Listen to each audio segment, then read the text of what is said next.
walking all the way from Kohima to Tahamjam, Senapati, to prove that Nagas are one by blood and have only one destiny.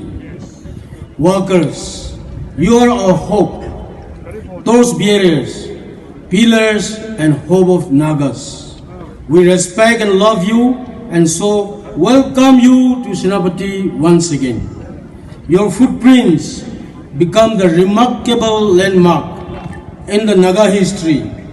Your sweats, tears, strength, courage brought the Nagas more closer today as brothers and sisters and has overcome the artificial barriers.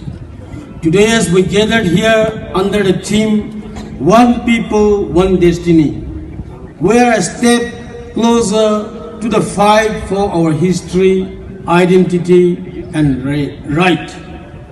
May this Naga Solidarity Walk, initiated by the Global Naga Forum with the strong support of Naga civil organizations, be the new beginning in building closeness and brighter in the true Naga spirit.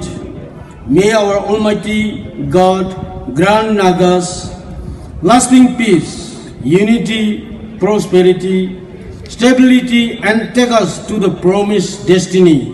One people, one destiny, one nation. Nagalim for Christ.